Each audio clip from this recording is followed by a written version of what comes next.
आज के इस एक्सप्लेनर में आपका स्वागत है। तो आज हम एक ऐसे विषय पर बात करने वाले हैं जिसने हाल ही में बहुत सुर्खियां बटोरी हैं, भारत का बहुचर्चित ग्रेट निकोबार प्रोजेक्ट। ये एक ऐसा मुद्दा है जहां विकास के दावों और पर्यावरण के विनाश को लेकर एक तीखी बहस छिड़ी हुई है। हम इस एक्सप्लेनर में सीधे स्रोत सामग्री यानी सोर्स मटेरियल के आधार पर इस पूरे मामले को डिकोड करने की कोशिश करेंगे। चीजों को साफ और स्पष्ट रखने के लिए हम इस विवाद को 6 मुख्य हिस्सों में समझेंगे। हम शुरुआत करेंगे इस मेगा प्रोजेक्ट के स्कोप से, फिर देखेंगे इसकी पर्यावरणीय कीमत, स्थानीय शोम्पेन जनजाति पर इसका असर, मलक्का स्ट्रेट से जुड़ा रणनीतिक विवाद, कुछ कानूनी सवाल और आखिर में इसके कॉर्पोरेट उद्देश्य। तो चलिए सबसे पहले इस ग्रेट निकोबार मेगा प्रोजेक्ट को करीब से समझते हैं। इस पूरे आधुनिक बदलाव को समझने के लिए सोर्स हमें एक बहुत ही गहरे ऐतिहासिक संदर्भ की ओर ले जाता है।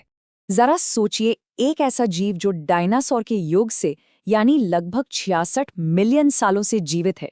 सोर्स के मुताबिक इस द्वीप की गैलाथिया बे लेदरबैक समुद्री कछुओं के लिए भारत का सबसे बड़ा नेस्टिंग ग्राउंड है। लेकिन चिंता की बात यह है कि महज पिछली 3 पीढ़ियों में ही इनकी आबादी 40% तक गिर चुकी है। अब एक तरफ तो ये प्राचीन और बेहद नाजुक इकोसिस्टम है और दूसरी तरफ 81,000 करोड़ रुपए का एक भारी भरकम बजट। सोर्स ये विश्लेषण करता है कि कैसे इतनी बड़ी पूंजी का ये नया मेगा प्रोजेक्ट इन जीवों के अस्तित्व के लिए एक सीधा खतरा बन सकता है। आखिर इस हजारों करोड़ के बजट से बनने क्या वाला है? सोर्स डिटेल में बताता है कि 2028 तक चालू होने वाले इस प्रोजेक्ट में 4 मुख्य चीजें शामिल हैं।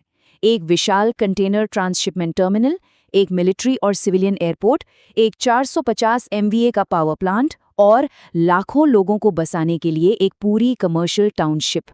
लेकिन जाहिर है इतने बड़े कंस्ट्रक्शन की एक बहुत भारी पर्यावरणीय कीमत भी होगी। और यहीं पर सोर्स आधिकारिक बयानों और स्वतंत्र शोध के बीच एक बहुत बड़ा और चौंकाने वाला अंतर उजागर करता है।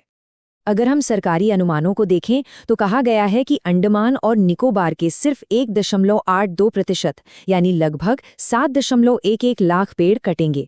लेकिन सोर्स में जिन इंडिपेंडेंट रिसर्चर्स का हवाला दिया गया है उनके आंकड़े कुछ और ही कहानी कहते हैं। उनका अनुमान है कि ग्रेट निकोबार के 15% जंगल यानी लगभग 1 करोड़ सदियों पुराने पेड़ काटे जा सकते हैं। आप खुद देख सकते हैं कि इन दोनों दावों में कितना बड़ा फर्क है।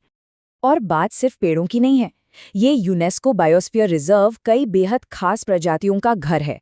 सोर्स स्पष्ट करता है कि ये project Nicobar long tailed macaque और लेदरबैक कछुए जैसे जीवों के लिए तो खतरा है ही, साथ ही वैज्ञानिकों ने चेतावनी दी है कि यहाँ मौजूद 16,000 से ज्यादा प्रवाल भित्तियों यानी कोरल कॉलोनियों को बस यूं ही उठाकर किसी दूसरी जगह शिफ्ट नहीं किया जा सकता। पेड़ पौधों और जानवरों से परे सोर्स एक ऐसे मानवीय जोखिम की ओर हमारा ध्यान खींचता है जो अक्सर विकास की इस चकाचौंध में नज़रअंदाज कर दिया जाता है, और वो है यहाँ के मूल निवासियों पर पड़ने वाला प्रभाव।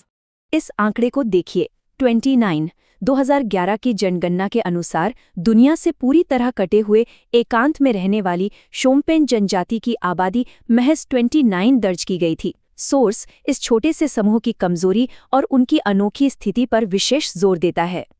सर्वाइवल संस्थाओं और 13 अंतर्राष्ट्रीय विशेषज्ञों का हवाला देते हुए सोर्स का तर्क है कि बाहरी लोगों के इस द्वीप पर आने से शोम्पेन जनजाति ऐसे नए वायरस और बीमारियों के संपर्क में आएगी जिनसे लड़ने की क्षमता उनके इम्यून सिस्टम में है ही नहीं। विशेषज्ञों ने इसे सीधे तौर पर उनके लिए एक मौत की सजा और नरसंहार के बराबर बताया है। तो फिर इतने बड़े जोखिम आखिर क्यों लिए जा रहे हैं? यहाँ से ये एक्सप्लेनर इस प्रोजेक्ट के पीछे दिए गए मुख्य भू राजनीतिक यानी जियोपॉलिटिकल तर्क की ओर मुड़ता है। प्रोजेक्ट के पक्ष में अक्सर ये दावा किया जाता है कि इससे भारत को चीन के व्यापारिक मार्गों को चोक करने की ताकत मिलेगी। इस दावे को परखने के लिए सोर्स बुनियादी भूगोल का सहारा लेता है और जलडमरूमध्य या स्ट्रेट की एकदम सटीक परिभाषा पर गौर करता है। पानी का एक ऐसा संकरा मार्ग जो 2 बड़े जल क्षेत्रों को जोड़ता है। और यही सोर्स इस नेशनल सिक्योरिटी वाले नैरेटिव और जमीनी हकीकत के बीच का अंतर दिखाता है। भौगोलिक वास्तविकता यह है कि असली संकरा चोक पॉइंट ग्रेट निकोबार से नहीं बल्कि 200 से 300 किलोमीटर दूर सिंगापुर के पास स्थित है।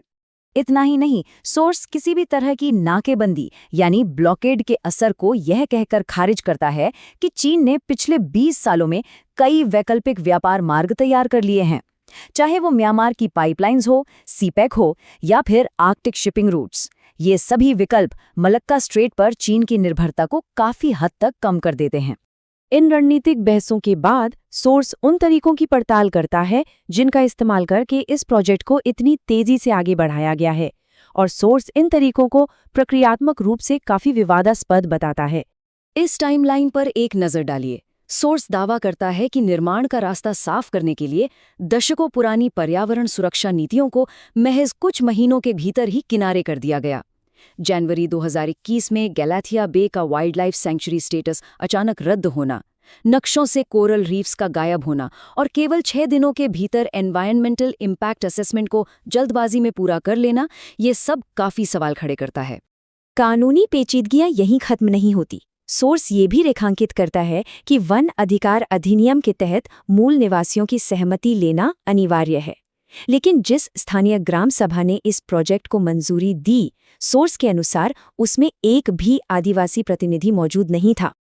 अपने आखिरी हिस्से में ये सोर्स इस मेगा प्रोजेक्ट के असली मकसद और इसके संभावित लाभार्थियों की ओर इशारा करता है।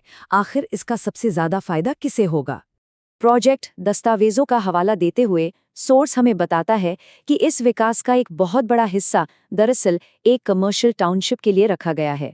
जब इस प्रोजेक्ट में casino, luxurious resorts, entertainment cluster और एडवेंचर स्पोर्ट्स जैसी चीजें शामिल हैं, तो सोर्स ये सवाल उठाता है कि क्या सच में ये सब सिर्फ राष्ट्रीय सुरक्षा के लिए है? इसके अलावा सोर्स इस पूरे डेवलपमेंट को सीधे तौर पर कॉर्पोरेट हितों से भी जोड़ता है। बुनियादी ढांचे के इन बड़े कॉन्ट्रैक्ट्स में दिलचस्पी दिखाने वाली 11 कंपनियों की लिस्ट में अडानी पोर्ट्स जैसी बड़ी कंपनियों का नाम प्रमुख रूप से सामने आता है। इन सभी तथ्यों और दावों को सामने रखने के बाद सोर्स हमें अंत में एक बहुत ही गहरे दार्शनिक सवाल के साथ छोड़ जाता है कि आखिर किसी राष्ट्र की सच्ची संपत्ति क्या है? क्या वो इन कंक्रीट के बुनियादी ढांचों और कैसीनों में बसती है, या फिर उन प्राचीन वर्षावनों, प्रवाल भित्तियों और अनमोल प्रजातियों में जिन्हें एक बार खो दिया तो फिर कभी वापस नहीं लाया जा सकता? हमारे इस एक्सप्लेनर से जुड़ने के लिए आपका बहुत बहुत धन्यवाद। उम्मीद है कि इसने आपको इस पूरे मुद्दे को एक नए नजरिए से सोचने पे मजबूर किया होगा।